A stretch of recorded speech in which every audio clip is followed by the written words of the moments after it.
Attack చేసి దారుణంగా రాడ్లతో కొట్టి చంపినారు. సిగ్గుండాలి ఏమన్నా.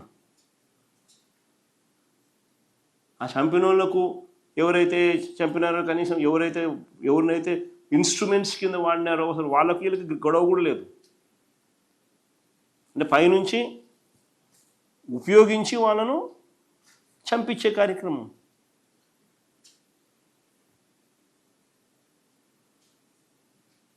దీంట్లో సిఐలు, ఎస్ఐలు, ఎస్పీలు, చంద్రబాబు నాయుడు ఎమ్మెల్యేలు, చంద్రబాబు నాయుడు గారు సాక్షాత్తు వీళ్ళంతా దోషులే.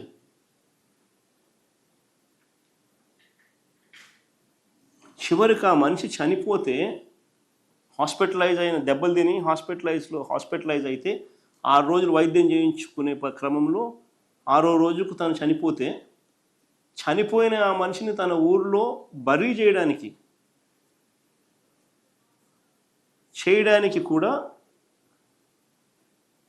ఊర్లోకి పోకూడదు అని చెప్పి పోలీసులు అడ్డుకున్నారు. ఆశ్చర్యం కలిగించే విషయం. ఎట్లా అడ్డుకుంటామయ్యా అని చెప్పి మా పార్టీకి సంబంధించిన నాయకులు, మా పార్టీకి సంబంధించిన కార్యకర్తలు, తన బంధువులు, చనిపోయిన ఆయన బంధువులు అందరూ కూడా గట్టిగా కొన్ని వేల మంది గుమికూడితే తప్పనిసరి పరిస్థితుల్లో ప్రవేశానికి అనుమతి ఇచ్చారు.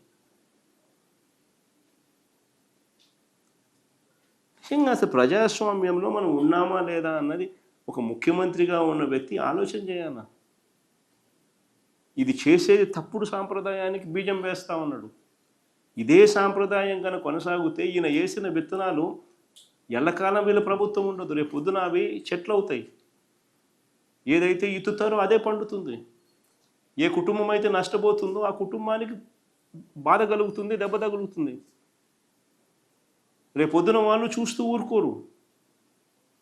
ఇది సర్వసహజంగా హ్యూమన్ నైజం. ఇది మనం పాలకులుగా ఉన్నప్పుడు మనం చేసే ప్రతి అడుగు ఆంచి తుంచి అడుగులు వేయాలి. న్యాయం ధర్మం వైపు నిలబడాలి. పాలకుడు అనేవాడు న్యాయాన్ని ధర్మాన్ని తప్పితే ఒక విషపు గింజలు నాటినట్టు అవుతుంది. రేపు పొద్దున చెట్లు అవుతాయి. ఎవరు కంట్రోల్ చేయలేని పరిస్థితులకి ఆ చెట్లు పెరుగుతాయి. ఈ మనిషి నాయకుడు కాదు, పాలకుడు కాదు. అన్ని చెడ్డలవాట్లు, చెడ్డ గుణాలు ఉన్న ఒక తప్పుడు మనిషి. ఏదైనా భగవద్గీత చదివినా, ఏదైనా బైబిల్ చదివినా, ఏదైనా ఖురాన్ చదివినా కానీ మనకంతా దేవుళ్ళు ఆ గ్రంథాలలో మనకు చెప్పేది ఏంది? మోసం చేయకండి, అబద్ధాలు ఆడకండి, రైచియస్గా బతకండి, ఆనెస్ట్గా బతకండి అని మనకు నేర్పిస్తారు. కానీ చంద్రబాబు నాయుడు ఆయనకున్న అలవాటు, ఆయన కొడుకు ఆయన నేర్పించిన అలవాటు, చివరికి ఆయన పార్టీ వాళ్ళకి ఆయన చెప్పే అలవాటు ఏంది? దౌర్జన్యం చేయండి, మోసం చేయండి, తప్పులేదు. అబద్ధాలన్నా తప్పులేదు. వెన్నుపోట్లు పొడిచినా తప్పులేదు. అధికారమే ముఖ్యం. ఆయన నేర్పించేది నిజంగా అన్ని తప్పుడు విత్తనాలు నాటుతూ ఉన్నాడు. ఇవి రేపు పొద్దున వృక్షాలు అవుతాయి.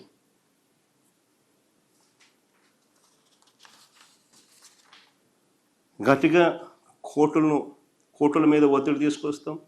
ఎన్హెచ్ఆర్సీకి ఇంకా కంప్లైంట్ చేసే కార్యక్రమం కూడా చేస్తాం. కోర్టుల మీద ఒత్తిడి తీసుకొని వచ్చి ఖచ్చితంగా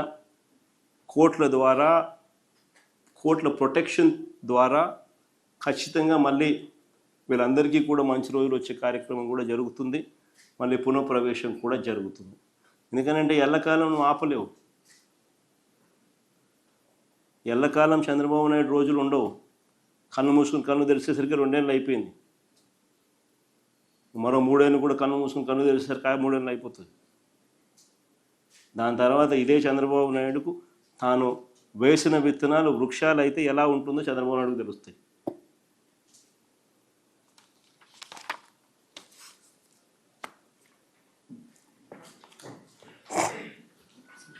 through this press conference, you are trying to show that you were more visionary with respect to technology when you compare with Chandrababu Naidu with respect to this revenue land service.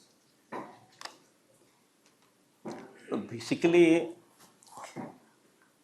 we're here, Avinash, only to showcase the reality which has been a missing point. What is said that Chandrababu is claiming, are there any facts in his claims? That is all we're trying to dispel here. And my story has been clearly exhibited with all evidences that have been put forth. Now, if they have a counterclaim to say otherwise, they are most welcome to speak of it. That is how in a democracy one should function. Whereas this Chandrababu Naidu is so shameless that rather than accepting what others have done, this man is trying to steal away the credit, which is unfortunately the thing what is happening here, which is being dispelled with facts and figures. Sir, you also showed that corruption has happened and is happening. So will you investigate in case to get into power? There's so many evidences what we've been put forth on various fronts. In fact, you being a journalist yourself,